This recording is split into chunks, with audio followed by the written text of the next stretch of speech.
Hey, Legal Rebels, this is Tom Martin. I'm the founder of LawDroid, and this is my podcast, LawDroid Manifesto, where I interview legal innovators about how they do what they do. In this episode, I interview Laurence Colletti, executive producer at Legal Talk Network, where as a podcaster he has shared countless people's stories, and some, like For the Innocent Project, can change a life for good.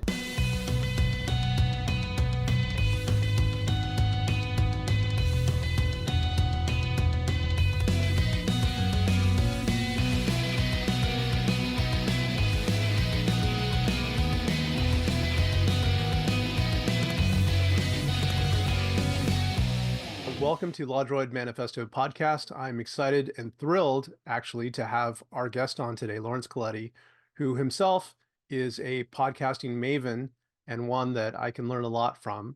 And I know that you all will be able to learn a lot from today. So with that, let me introduce Laurence and tell us a little bit more about yourself. Thank you so much, Tom, for the kind words. And so, I don't know about Maven, but we've been doing this for just a little bit now, and very fun industry and all that. But yeah, I got started back in 2014. So I will say it's probably the first time of my entire career that I was in the right place at the right time.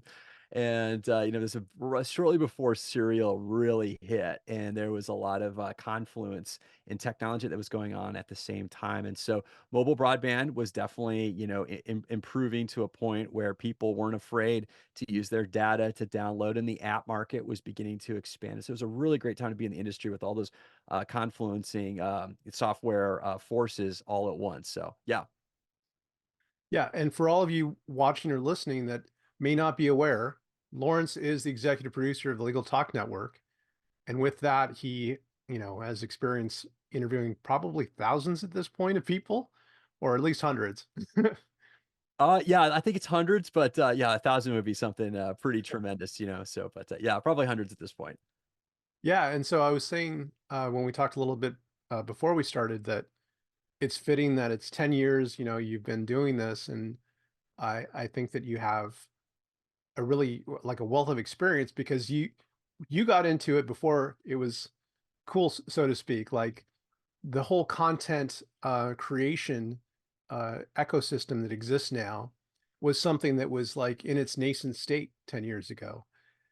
Can you tell us a little bit about how it was then versus how it is now?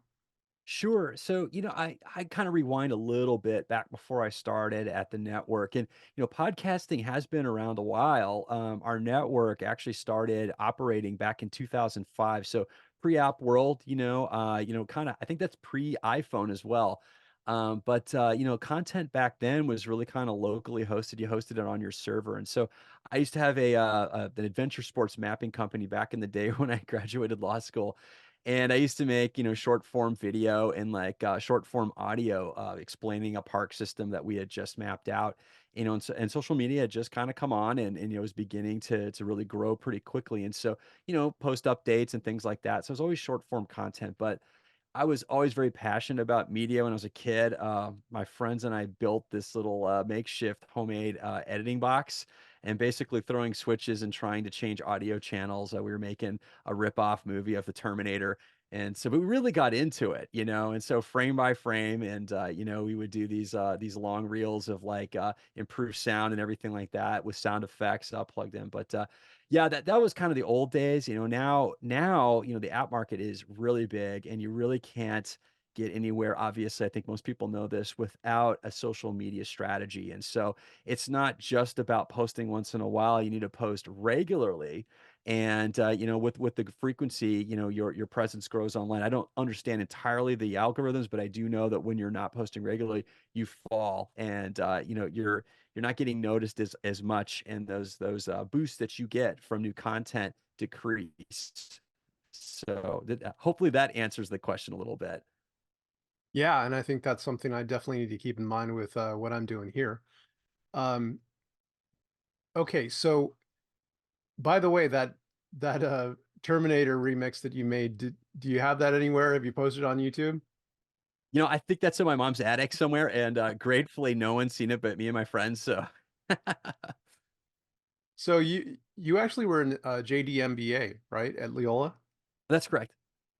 And has the business, like education part of it, like has that informed what you've done with with the podcast and your approach to it at all? I think my business training that I had, I definitely have made more money with that than my law degree for sure.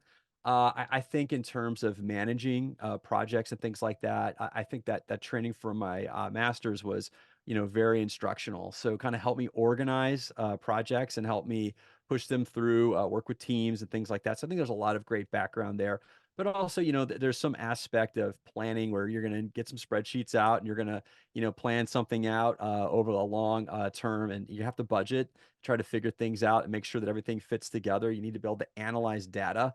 And so I think that definitely helped, right now in terms of understanding the podcasting market. And I understand your role has changed a little bit over time with the Legal Talk Network. If you could tell us a little bit about what you're doing now.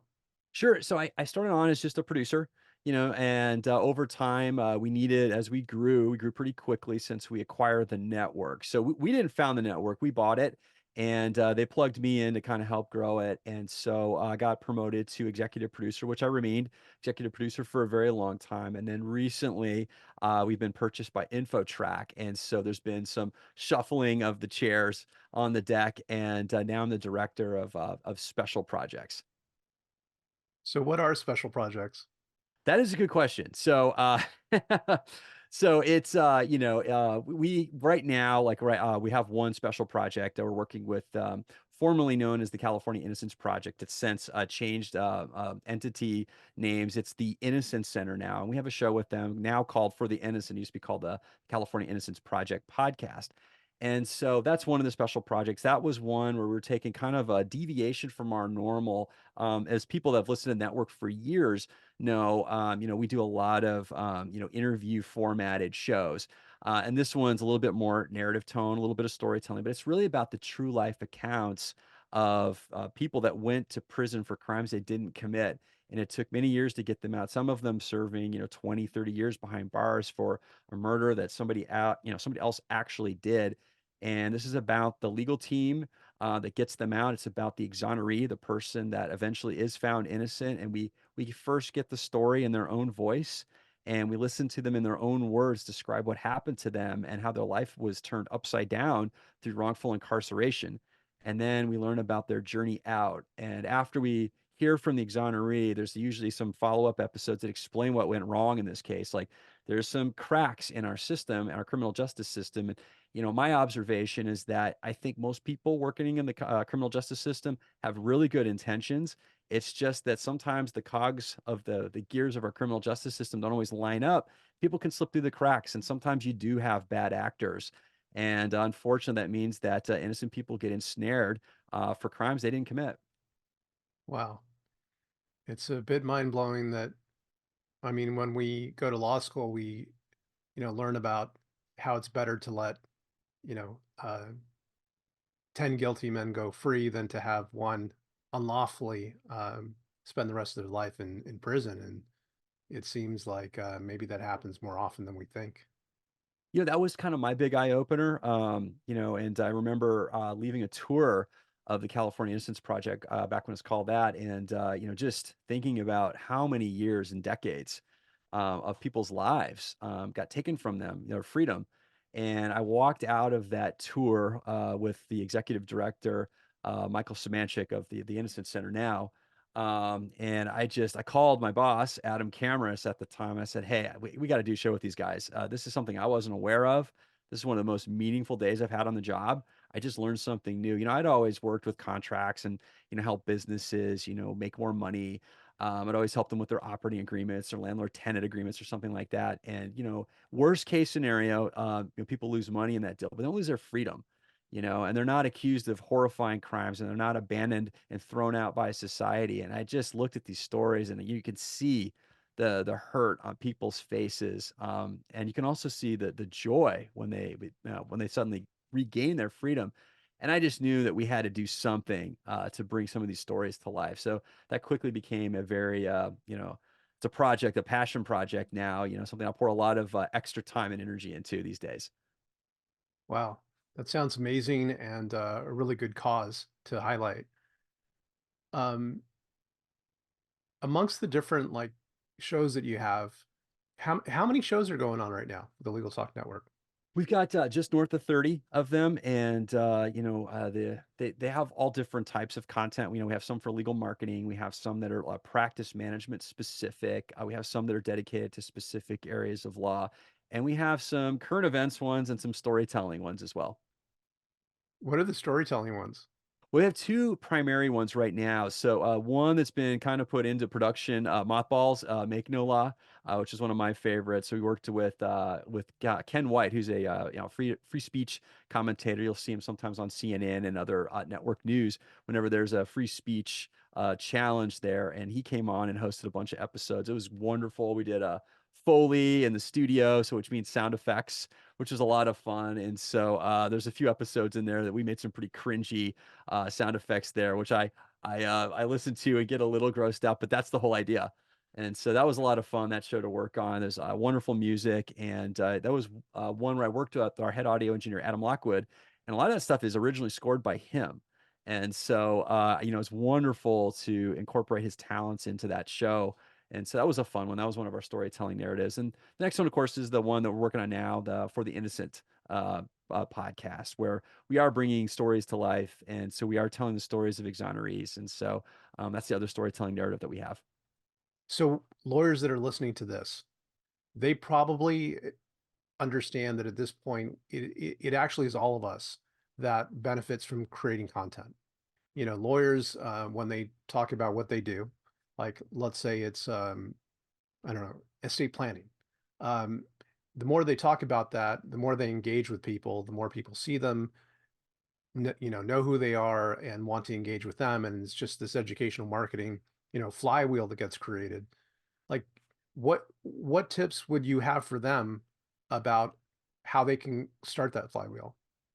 Well, when you ask that question, the first quote that comes to mind is from a friend of mine. His name's Sean Vossler, and he has an artificial intelligence book writing company called Movable Type.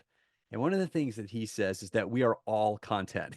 And so, he'll put examples up like that. He has a little turtle. He makes aquariums in his spare time, and he has this turtle called Thomas. And Thomas is always trying to escape the aquarium, and so this becomes kind of a routine thing that he features in his social media channels. But we all have a story that we should be sharing. And all of our professions have a message and are useful to other people. And I think in terms of that content strategy, we're all content. What we do, everything we do is content. It's a matter of taking what we know, who we are, and what we do, and aiming it towards the audience that's looking for that. And so I think in this world, it's wonderful. You kind of have this relationship with people you haven't met. I'm sure there's people, Tom, that you follow on Instagram, that you enjoy watching their reels, whether it's fishing or, watch building or model trains or I don't know, fitness. There's somebody out there that you routinely tune into. There's something about them that resonates with you, and they're just telling their story. They're talking about their business, they're talking about their expertise. And so, that's the real marketing now. I find that to be that kind of person to person marketing the most impactful, because you build, a very sincere relationship with somebody you haven't even met. Yeah, there's all kinds of content out there. On TikTok, there's all kinds of crazy things. I know that like there's restoration videos that I've really gotten into where they take like an old tool and then it's all like rusty and they bring it back to life. Um, but what about that? What about the flip side of it? Like some people might be thinking there's there's too much content out there. Like, am I gonna just be lost amongst it? What's the point really of me contributing to this when I might not even get noticed? Well, I'm in a old enough to remember the Dewey Decimal System, but young enough to understand social media as well. And I remember the days before. You had these things. How lost were you looking for something or searching for a hobby or trying to get information? I mean, I remember when I was a kid, I would ride around with my grandpa in his car, and I'd read maps, right? And sometimes we'd have to try to find an address. You'd look this up in the back of a phone book, and you'd have to try to find it on a map, and it'd give you a grid and how long that took. And so in terms of being lost, I think that I think we have more answers than I think that we're currently able to process, super effectively. But I think that's getting better over time. You think about how easy it is to find something like when you want to go out for dinner, if your reservations get canceled, how easy is that? You don't just go to the restaurant you went to before. You happen to be standing, within a quarter mile of some, wonderful taco stand or something like that to bring your date on. And so how quickly that information comes. So I think the new learning requires us to filter out noise, which we're not real good at, but hopefully one day with a little bit of mindfulness, we will be. Yeah. So what's one piece of advice you would give to them about how to start? What do you mean, start with like utilizing social media or trying to manage the fire hose of information that comes at us?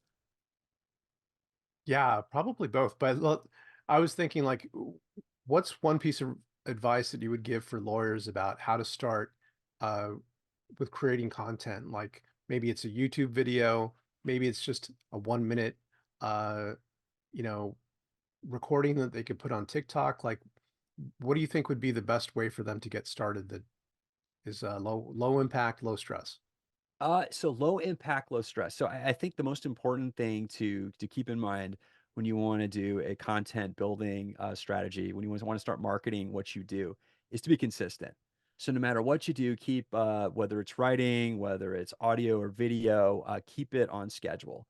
And that people do look for you. And so and because there's so much competition, when they expect you to have new content up and you don't deliver, Mhm. they'll move on. They'll try to find something else to fill that void. They were waiting for it. And so, I think writing's a great place. Lawyers are naturally pretty good writers. By the time you get out of law school, take the bar and, have all that stuff beat into your head, you're usually a pretty good writer. And so I think that that's a strength that all lawyers can take advantage of. And there's a lot of blogging options. And I know that's a little bit older school type of social media, but it does have a certain authority of authorship that is different than say a quick post in LinkedIn, which is also a wonderful thing to do. Definitely I would say probably more trustworthy than a TikTok post or an Instagram post. Those are more fun. And don't get me wrong, there's plenty of wonderful information on those social media platforms, but something in writing coming from a lawyer that they took time to do and published and is part of a growing body of work certainly carries with it more authority. So I think that that's probably one that I would recommend to start with and see how comfortable you are with that. And if you find that that's something that's sustainable, then maybe start looking into doing some audio production or video production. A lot of people have a lot of lawyer friends that are just doing quick videos with their phone. If there's a law update or if it's coming up tax season or what have you, whatever information is pertinent needs to get out there, and they'll do a quick little video. I would just keep it short, but also keep it on a schedule. You definitely don't want people turning away when they expect you to deliver content. So I think that's kind of the overarching message is try to make it sustainable. If you go into audio, and maybe this is just because I'm a podcaster, um, and because that it's I think commercially affordable, I highly recommend people to get professional equipment. It does not cost as much as it used to, and I do recommend planning out your podcast 6 months of episodes. Try to figure out what your frequency is, and in terms of starting, we work with companies. The minimal frequency we use is a monthly publication schedule, and more and more I'm finding that that's probably not enough.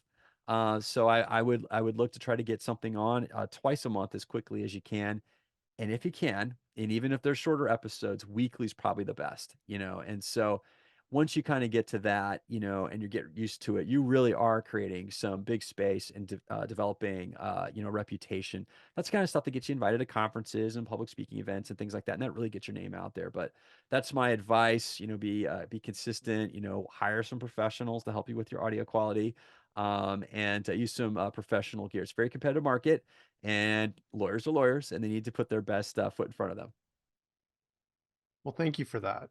And I know that we kind of jumped into the weeds about podcasting because naturally that's what you're doing right now, but I wanted to go back a little bit and find out a little bit about growing up, where you grew up, why law? Like why JD MBA? Like what brought you to that place? Well, so I grew up in Kansas. I am a military brat. My dad was Air Force, so he was the Strategic Air Command commander, and so his mission was to fly refuelers. And so we moved around quite a bit when I was a kid. And anyway, he eventually got out and decided to go to dental school. And eventually, the long play was to become an orthodontist. So we moved around a lot. So I got to see a lot of new things. I got to meet a lot of new people. I really enjoyed talking to people. And there was a lot of driving time. We'd go drive to see relatives. And my dad, we're back and forth doing stuff as he's built his practice. And a lot of times we'd listen to talk radio together. And so that really got me interested in the space. And I would listen to that, and I just love the way people explain things. And there was this, and I know, times move on, and sometimes people have visceral reactions to characters. So, not to get political here, there was a show on that featured two diametrically opposed legal commentators. One was Erwin Chemerinsky, of course, the dean of Berkeley Law, and the other one was John Eastman. And so he was also a dean of a law school here in California. And anyway, they used to have completely different viewpoints on a Supreme Court case. And I learned more in their disagreements than I did from either one of them if I thought one was more right than the other. And that really kind of got me into law. I got to thinking about that. This really is sort of the fabric of our society. And I really enjoyed the civil discourse of being able to have a disagreement with somebody who had a completely different frame of thinking than you did. And that was the experience I had in law school when I got there. I was definitely driven for that. I thought, how wonderful would this be to be able to kind of learn about the law and harness it to build businesses and help people have these, their little piece of the pie, their little empire. That was kind of my thing, was a business law guy. And I had a wonderful experience in law school. I think it was back in the days when it was okay to disagree. We used to have these robust, shouting matches out at the bars when I was in law school, and we were dusting off our advocacy skills. And we were all friends, and we definitely would disagree all the time, sometimes in a shouting match. But at the end of the debate, we're all still pals, and we still bought rounds of beers for each other. And what it was a debate. That's all it was. But today, it breaks my heart. I do see that people are having a really hard time getting along with people that feel differently than them. And I want to just put this out there for whatever it's worth to anybody listening, if they'll hear it. You know, I've changed my mind on a lot of things because I had friends who cared enough to disagree with me. And although at one time I felt very strongly against something they believed, over time I thought about what they told me. And I made changes in the way that I thought about things simply because somebody cared enough to have a different opinion and express it to me. I think that maybe one thing that lawyers actually can contribute to the public at large is that it is a debate.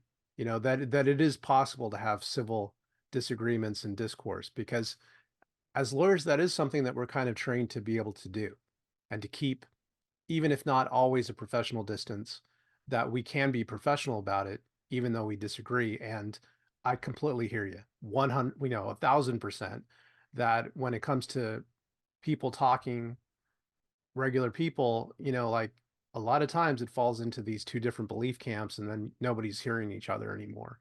So maybe that's one thing that lawyers can do a good job of, getting people to speak to each other, or at least hear each other.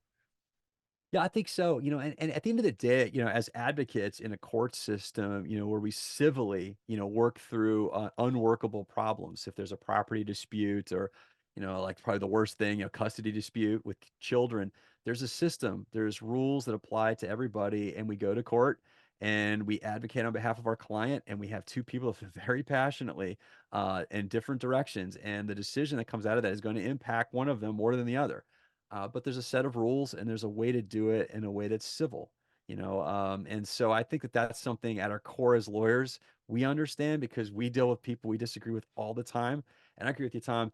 I think we should set an example out there. I think if any lawyer out there that has some friends that are like slewing about some political opinions and you have some arguments in there, it's like go in there and referee the debate, and make it fun because we should enjoy our disagreements as much as we can. I know that not everyone are we going to be able to, but that's one of those things that value add that I think lawyers can bring. It's like, that's a good point, but how do you feel about this? Maybe referee one of those debates between your friends and pass it along. It's okay to disagree. Lawrence, I'm getting like maybe some podcasting ideas here. Maybe it would be a good idea to have a podcast where you have two people going at it, disagreeing about some subject, where people can learn, can intuitively get from that there's different ways of disagreeing. Yeah, I agree. And I think, and I've tried to float this, try to float a great debate podcast out there somewhere where you can have, and I think you should talk about some controversial issues. But I think if you did have some people that are diametrically opposed, set a good example. Said, I really don't like what you believe. However, I respect you as a person, and I'm going to comport my disagreement in a civil way with you, in exchange for the same. You let each other talk, let them finish their thought. I do think there ought to be some rules. You can't let somebody go on a 10-minute dialogue, but try to keep it concise, brief, and professional. And one of the things you mentioned is that, you know, that you would experience sometimes when talking to a friend or debating them, that they might transform your opinion about something. Um, so keeping on that theme of transformation, um, good segue there, right? That's a great Uh, one. I'd like to ask you about your personal transformation. I know that, well, now you're living in San Diego, right? That's correct. Yep.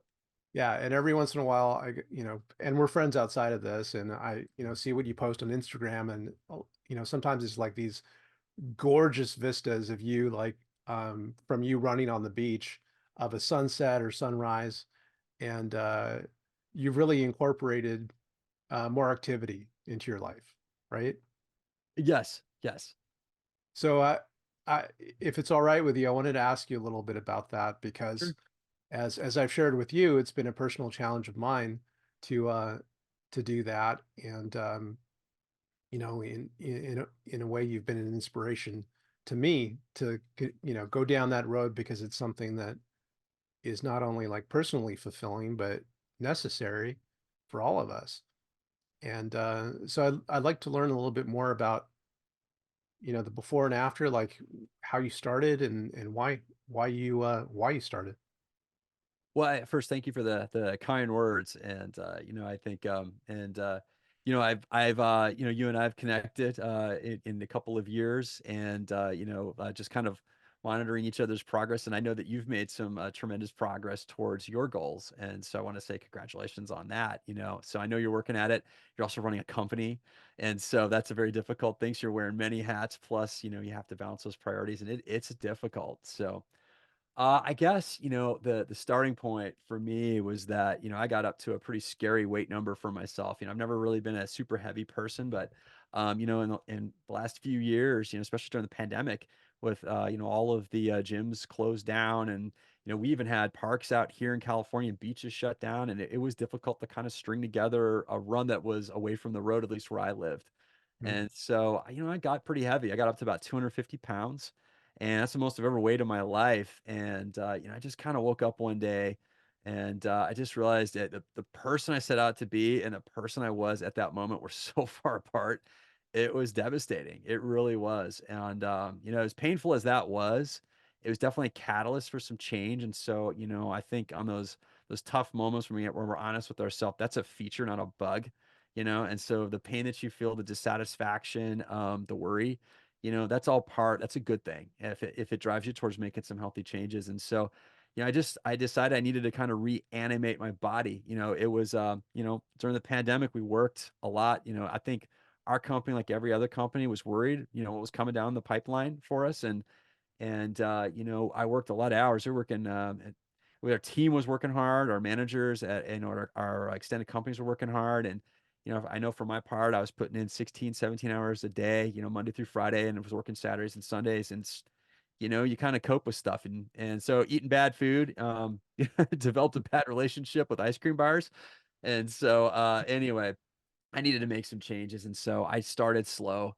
And I would run one day, and when the gyms opened up, I would lift the next day, and I'd rotate back and forth. And I had to be patient with myself because my body was overweight, it was heavy, it was out of shape, and just kind of slowly but surely, added more to those workouts, and I attacked it from the other side too, making some dietary changes. I think one of the hardest things for me because I'm very food motivated. I'm kind of like a dog, so I would purposely eat.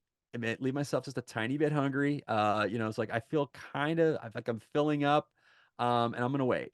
And then if I was still hungry after that, I eat more. But like that was kind of a big one, kind of changing that relationship I had, and the increased activity. And so over the course of a couple of years, I went from 250 pounds to 175. So I lost a Wow. good amount of weight. I feel really, I feel really good. But I plan my day now around that. So I work out in the morning and I work out in the evening. And so now I have a mixture of cardio and weight training that's part of my daily regimen. I started building in some swimming in there, a lot of surfing on the weekends and things like that. And so the keeping your body moving, even if you're not a jogger, if you're a walker, that's great. Just kind of keeping your body active, don't be sedentary, get up, take a walk, do some push-ups, whatever it is, every little bit matters. And so that's the attitude I took. And it's not always perfect. And, try to be as good as I possibly can, but perfection's not the goal, better's the goal. And so that was, what I needed to do. And it was quite a journey. I had to buy all new clothes, which is a good thing, but it's very expensive. But it felt good. It felt good to kind of get a piece of me back from younger years. So yeah. That's awesome.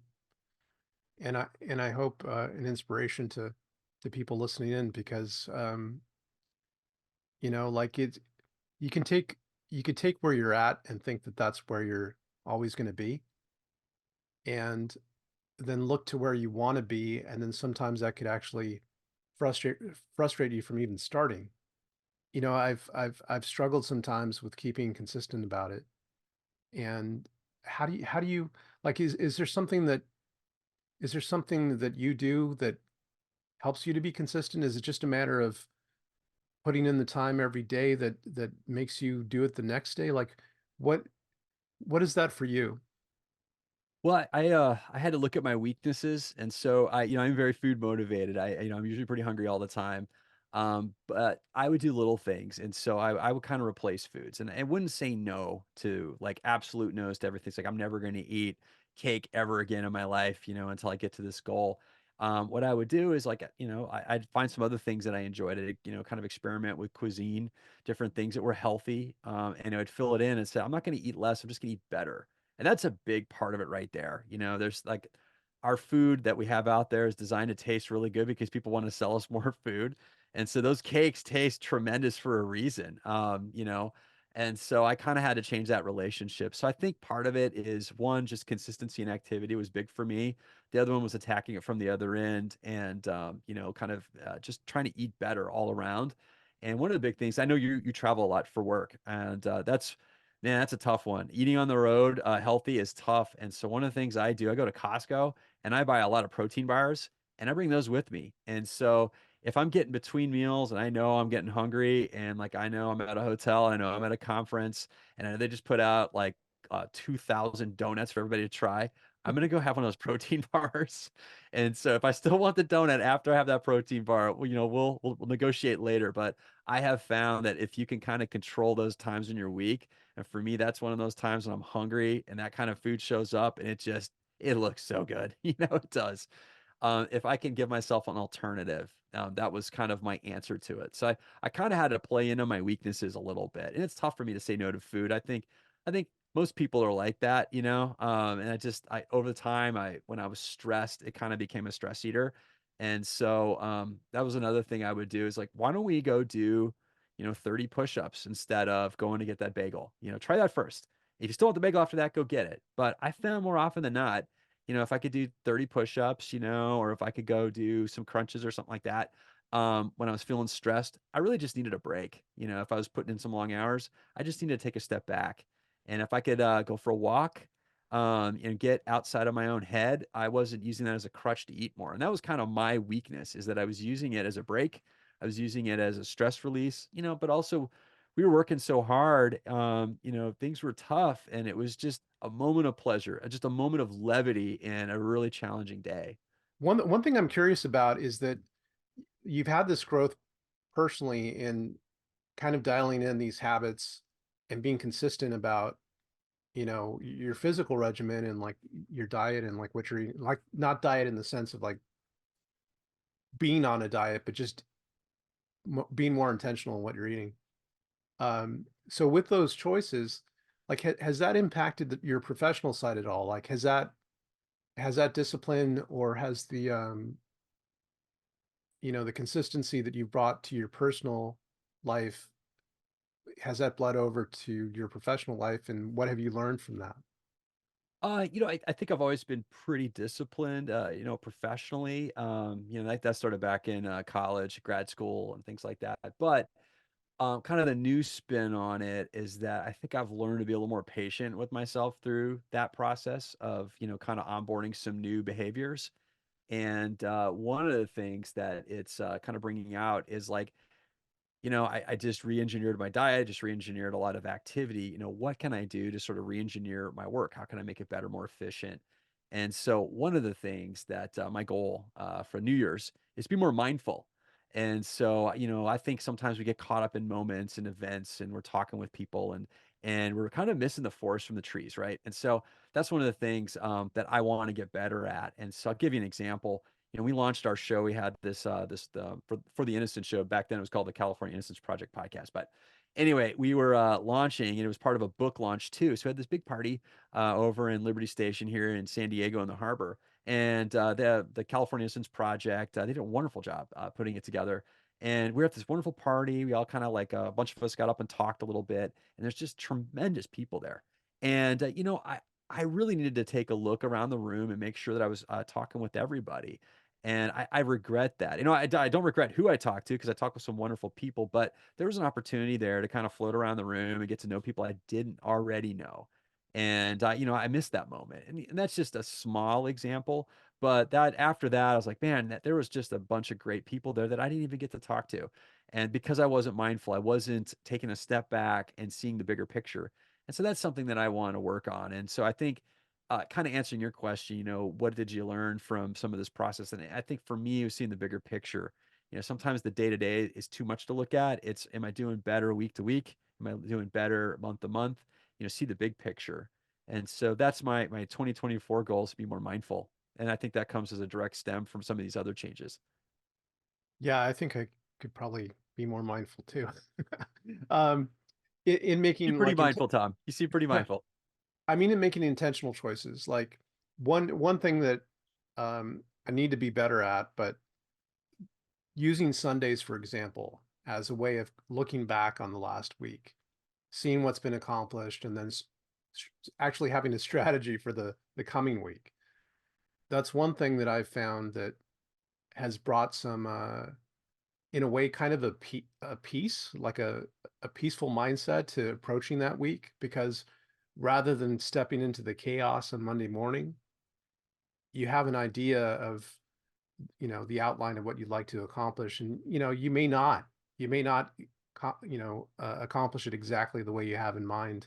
You might not you might not check all the boxes in what you want to accomplish, but at least you have a game plan, and sometimes having a game plan is the difference. Yeah, I think that's smart. It seems like when you see the big challenge coming, it doesn't seem so insurmountable because you don't feel like you're getting run over by it. You feel like, all right, I at least control my approach to this. It's coming. I can't stop it from coming, but at least I can do things before it gets here. So we can't talk in 2024 without mentioning AI. Okay. It's everywhere. It's in everything, and everybody's talking about it constantly, multiple times a day. Um, the take I'd like to get from you, what I'd like to uh, hear your insight about, is how you think it's changing, what you do and content creation and all of that. Do you think that fundamentally this is a good thing? Do you think it's going to generate a lot of, spammy content in the short term? Like, do you think this is an advantage for us, or what are your thoughts about AI? Well, I think I think we're looking at one of these sweeping changes in our economic circumstance, and so I think it's every bit as impactful, as mass production. When the first factories came out, the steam engine, that kind of thing. This is remarkable, and so and granted, we're just in the very very very beginning of it, and people are already creating some amazing products out there based on it. Like I mentioned, my friend Sean, he creates a book writing service called Movable Type, and I'm not trying to do a plug for him, but for people that want to check this out, it's pretty interesting. You can get on there and without authorship expertise or being a great writer, you can write your own book, your own subject matter expertise book, and so that's something that empowers somebody that didn't currently have a skill set, and gives them that access. And so I just think there's so many tasks it's going to be very good at. And I think we have to be good craftsmen. It's a new tool, and we have to, as craftsmen, learn how to wield it. And so we're just at the very, very beginning, but I do think it's going to be a transformational time. A lot of these tasks that, frankly, probably aren't worth our time are going to get done in an automated way, and that frees up our time to think about higher level functions. And so I do think there's going to be some difficulty in the transfer here because we're going to have to learn how to keep up with the advancements. And since I was born and since I got to high school and college and grad school, and now, the one thing I've noticed about the technology curve is that the rate of change just keeps increasing. So we're constantly having to keep up with things, and it feels like it's a race. Can I keep up? Can I stay relevant? Because everything keeps changing so quickly. And so I think it's a net good thing. And I think it's up to us to learn how to use it. I do think that there needs to be some awareness because it reflects who we are because we're building it. I think we need to be socially aware of the implications. And so I've had some conversations about this with other people that work on law technology. And I've talked with Jack Newton, who's a wonderful expert at this, of course, the CEO, founder of Clio. Um, he had a great example for it, talking about spreadsheets and accountants and how spreadsheets didn't put accountants out of business. It blew the business up because people were able to do more things. And I think that's true. I also asked him about, who makes a decision about what artificial intelligence prioritizes and how it learns and the information it gives back to us and the work product it does versus it doesn't do, the decisions that it makes. And, Jack told me, he's like, it's a reflection of us. And so I think the cautionary tale there, when we start talking about the law and we start talking about artificial intelligence helping us with that and casework and legal work, is that we need to make sure that the decisions it makes are representative of who we are and not one person or a group of people or this advocate versus that advocate. And I think that that's something that we all need to be very careful with because as it gets more knowledgeable and capable, it might be that it embodies decision making process or, to the degree it can, morality from a very limited viewpoint. And so I think we all have to learn about it and we all have to dabble in it. And I think we have to keep an eye on it. And I don't think I'm not trying to scare anybody, but it's one of those things that we want to make sure that as we grow, that we're growing in a direction that still suits all of us. I totally agree with that. And I think that one of the advantages that it provides to us when done well is that it makes transparent the biases, that it allows us to select from them or to minimize certain, hopefully all biases, but to make it so that it reflects the best of us. Um, and we have to be honest with ourselves that when we as human beings, even human judges, they have their own biases. And when you look at different decisions that are being made, sometimes they're being made for, you know, um, haphazard reasons, and they're not always consistent. So at least if we have transparency and consistency, I think that consistency, by the way, is a big theme of in talking with you. Um, but as long as we have that, um, we can make the choices for ourselves and be our best selves. Yeah, I agree. I agree. It's interesting. Sometimes we get to look at ourselves in strange mirrors. Yeah. And speaking of that, looking into a mirror, like when you look back on your career and the different choices that you've made from law school to, ultimately becoming the executive producer of the Legal Talk Network and your interest in the California Innocence excuse me, new name now for the California Innocence Project. Oh, But for the innocent, for the innocent. Oh, for for the, the innocent podcast, the new name of for is the Innocent Center. That's the group. okay. With all of these interests that you've been involved in, like, is there anything that you would done differently? Like, is there, like, if you were able to talk to your younger self, is there any advice that maybe you would give yourself about roads to avoid or, wiser choices to make or What do you think you tell yourself? Not to be pulling wisdom from Instagram posts, but but I did see one, from and the handle I think is called Build Alpha. I really like it. That's some great sayings on there. And one of the things I thought about was that it said if you eliminate all the mistakes and pitfalls in your life, you would not be the person who you are today. And so I think the only thing I would tell myself, because I wouldn't want to be the spoiler in it, um, is that, whatever you do, just go passionately forward and confidently so, because it's part of the journey. Not to repeat myself, but mistakes and setbacks and failure and getting back up again, it's part of life. It's a feature, not a bug. All right. And so it makes us who we are. And it gives us resilience. And I think without those things, imagine where you would have been if things were so easy. Would it mean as much? Would today mean as much as it did if you had made a bunch of mistakes along the way? That's great advice. I mean, our mistakes, they make us who we are, just as much as the successes do. Agreed. We're coming towards the end of this. I just wanted to I guess open it up. Like if there's any advice that you would have to listeners about their careers, what they should focus on, where they should place their energy, and what do you think? Like, what would you share with them about that? Uh, yeah, I don't know if this is the Southern Californian in me talking, but I would say pursue your passions. I mean, there's something out there that makes you happy. You may not understand why, but you really like it. And I say, if you got an itch like that, explore it. If somebody told you at one time in your life, hey, that's not your skill set, but you love doing it. I say scratch that itch. I mean, are you going to regret trying something you really enjoy, even if you're not really good at it, at the end of your days? And I think that that's probably the advice I have is, live your life in a way that on your deathbed, are you going to have regrets? If you can minimize those regrets, I think you did okay. And for yourself, do you have any upcoming like professional projects or personal goals that you'd like to share with us? Let's see here. Personal goals. So I am chasing a pull-up record. So I'm doing that. So my lifetime best is 38. Today I got up to 31. So I don't know why I want to do this. And maybe it's just because it's so difficult. I just want to do it. And so I don't know. That's just a personal goal. A professional goal. I'm really enjoying some of the work I'm doing right now.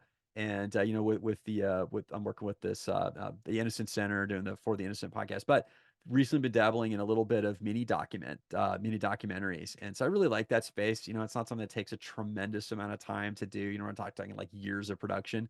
But I'm really enjoying that, kind of getting into video projects again. So maybe that's a professional goal, kind of short term. And so one thing I ask all of my guests is what makes it worthwhile for you? Oh, well, there's a lot on this one. I've been recently featuring exonerees, and so I have the great privilege, and I'm very grateful out there to the Innocent Center for inviting me to come along and trusting me with this, especially the executive director Michael Samanchik. And so invites me along, gives me the itinerary, gets me a press pass, and I get to go and get behind the scenes, and I get to talk with these exonerees out there that are been behind bars for decades, and we get to talk with them and learn from them and then I get to learn about the process, but accompanying them on the journey. We usually go up on the Amtrak. It's usually in Los Angeles, and so we go up from San Diego and we take the coaster up there and get off at the train station. And so anyway, it's a whole day thing, and I get to tag along and record. And so I love it because we get to tell a story, and I love it because we get to bring it to life, and you get to see the people it happens to. I think it's one thing to read about it. It's one thing to to even like hear about it, but to see somebody, to see their face when they're become free and to see their family celebrate the moment they're exonerated and they start to get their life back. It's really rewarding to spread that out there and to build awareness. It just to help with that in some like small way. It means a lot. It means a lot. So that's why it's important to me. Yeah, so that's amazing. I can't imagine what it's like to be in the room there when they find out that they're free. Well, I tell you what, I'll talk with the executive director, and next time they get the call, if you want to come down, maybe I'll ask him. Maybe he'll invite you. Oh wow, that would be amazing. Well, Lawrence, I just want to thank you so much for your time. spending it with us and sharing your insights and wisdom, really, about your career and your life. And I really appreciate it. Thank you. My pleasure, and thank you for having me on, Tom.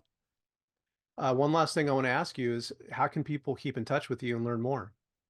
I'm easy to find on LinkedIn. So just Laurence Colletti, Colletti, Lawrence spelled with the U. And then I'm at Lawrence ESQ short for Esquire on both Twitter and Instagram. So I'm pretty easy to find there. I'm trying to get into TikTok more. I'm just not the best TikToker.